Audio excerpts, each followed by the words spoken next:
Viewers, welcome back to my channel training troll. आज के video में हम कंटिन्यू रखेंगे शब्दों का वर्गीकरण और आज के वीडियो में मैं आपको कंप्लीट करा भी दूंगी।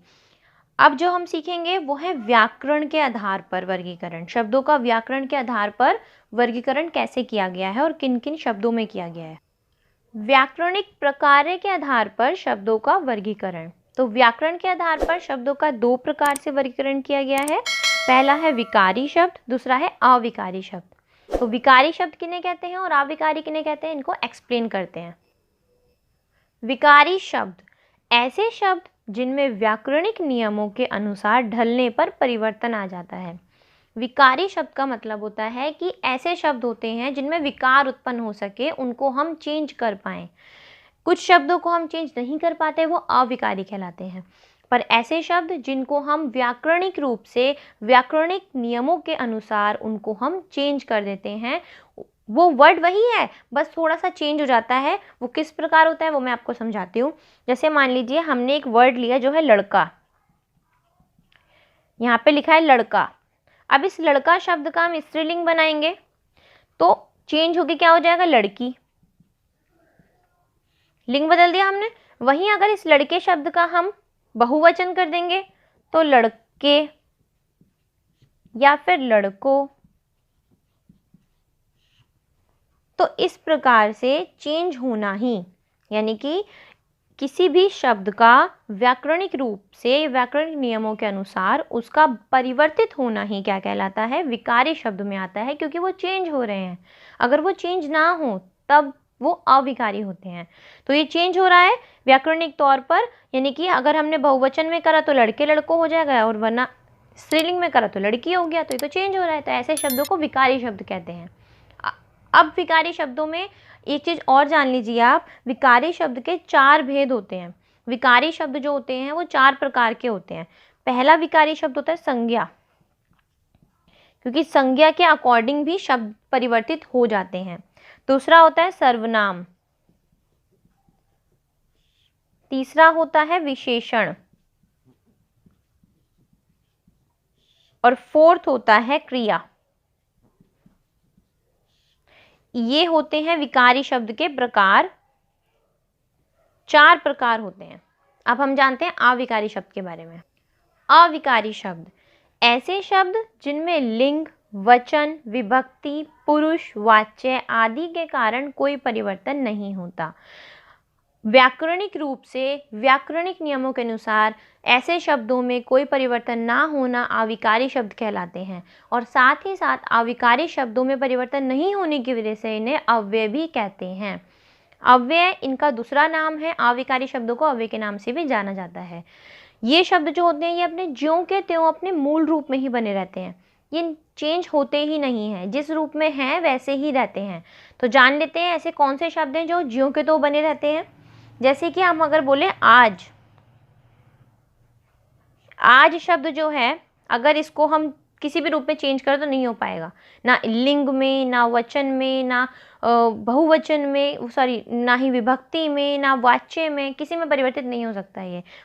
और साथ ही साथ अगर हम बोले यहाँ या फिर वहाँ, ये शब्द भी चेंज नहीं हो सकते। कौन या फिर अरे या फिर धीरे, ये कुछ ऐसे शब्द हैं जो अपने मूल रूप में बने रहते हैं और ये कभी भी चेंज नहीं होते। ये शब्द चेंज नहीं होते हैं, ये अपने मूल रूप में ही रहते हैं जैसे ये हैं। अब हम जानते हैं अपने लास्ट वर्गीकरण जो है शब्दों का, जो कि है अर्थ के आधार पर। अर्थ के आधार पर शब्दों का वर्गीकरण किन रूपों में किया गया है। अर्थ के आधार पर शब्दों का वर्गीकरण। तो अर्थ के आधार पर शब्दों का तीन प्रकार से वर्गीकरण किया गया है। फर्स्ट है अनेकार्थिक शब्द, सेकंड है पर्यायवाची शब्द जिसको हम समानार्थी भी कहते हैं, थर्ड वन इज विपरीतार्थक शब्द यानी कि विलोम शब्द। तो जानते हैं इनको अच्छे से। अनेकार्थी शब्द, प्रत्येक भाषा के अनेक शब्द ऐसे होते हैं जिनके एक से अधिक अर्थ होते हैं।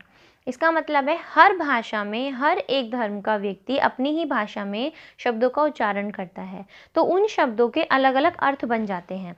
कोई किस प्रकार से बोल रहा है, कोई किसी भाषा में बोल रहा है, अपनी अपनी भाषा में सभी का अलग अलग शब्दों का उच्चारण होने की वजह से शब्दों का बहुत सारे हो जाने, यानी कि एक ही शब्द का अर्थ अलग अलग हो जाना अनेकार्थी शब्द कहलाता है।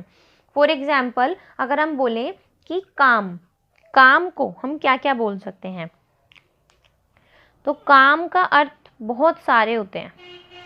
काम को हम बोल सकते हैं कामदेव, कामदेव। काम को हम कार्य बोलते हैं, काम को हम वासना बोलते हैं, और काम को हम इच्छा भी बोलते हैं। काम को इच्छा भी कहा जाता है, याद रखिए। साथ ही साथ अगर हम बोले कि अंबर, अंबर, या फिर मैं आम ले लेती हूँ, आम, आम सिंपल आपको समझ में भी आएगा अच्छे से। आम शब्द, आम एक तरीके से फल भी होता है एक, जो कि आप जानते हो। तो ये एक फल है, पहली बात, आम को फल के रूप में जाना जाता है। एंड सेकंड वन इज, आम का मतलब होता है सामान्य, यानी कि कॉमन, एक ऑर्डिनरी सा पर्सन, तो वो आम व्यक्ति कहलाता है। तो सामान्य, तो इस प्रकार से अलग अलग बोलियों में, अलग अलग भाषाओं में बोले जाने के कारण अनेक शब्द बन जाना, किसी भी अनेक अर्थ बन जाना किसी भी शब्द के, अनेकार्थी शब्द कहलाते हैं। अब हम जानते हैं पर्यायवाची शब्दों के बारे में।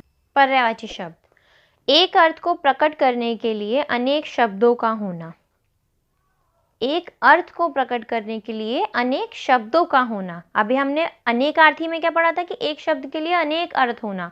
अब एक ही अर्थ को प्रकट करने वाले अनेकों शब्दों का होना क्या कहलाता है? पर्यायवाची शब्द कहलाता है। कि जब किसी भी एक शब्द के क्या होते हैं, अलग अलग शब्द बन जाते हैं, अर्थ वही निकल रहा है। जिस प्रकार मैंने आपको ये बताए हैं, सिमिलर इसको अपोजिट कर दो कि अर्थ सबका सेम है पर सबके क्या है, अलग अलग वर्ड हैं। काम एक सेम है चीज, अर्थ सेम आ रहा है सबसे, कामदेव, कार्य, वासना, इच्छा सेम है, पर क्या है, अलग अलग शब्दों में उनका होना क्या कहलाता है?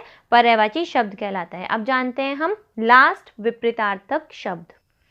कुछ शब्दों के युग्म ऐसे होते हैं जो परस्पर विरोधी होते हैं, ऐसे शब्दों को हम विलोम शब्द यानी कि विपरीतार्थक शब्द कहते हैं।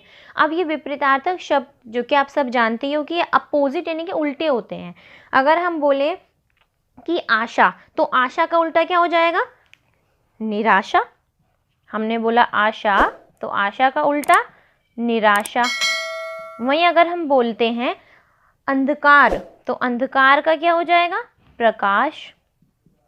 तो ऐसे शब्द जो क्या होते हैं, एक दूसरे के अपोजिट होते हैं, परस्पर विरोधी होते हैं। अगर हम बोले रात, तो रात का अपोजिट हो जाएगा दिन। तो ये क्या है, एक दूसरे के अपोजिट हैं। तो ऐसे शब्दों को बोलते हैं विलोम शब्द यानी कि विपरीतार्थक शब्द। तो इस वीडियो में मैंने आपको कंप्लीट करा दिए हैं शब्दों के वर्गीकरण के बारे में। शब्दों का वर्गीकरण 4 प्रकार से किया गया है, मैं रिपीट कर देती हूँ। पहला शब्दों का वर्गीकरण है इतिहास के आधार पर, दूसरा है रचना के आधार पर, तीसरा व्याकरणिक प्रकार्य के आधार पर, और लास्ट वन इज अर्थ के आधार पर। अगर आपने मेरी पहली वीडियो नहीं देखी है इतिहास और रचना के आधार पर, तो आप आई बटन पे क्लिक करके आप वीडियो देख सकते हो। अगर आपको कोई भी डाउट कन्फ्यूजन है, कमेंट बॉक्स में ज़रूर बताएं। Do like, share and subscribe to my channel. Thank you.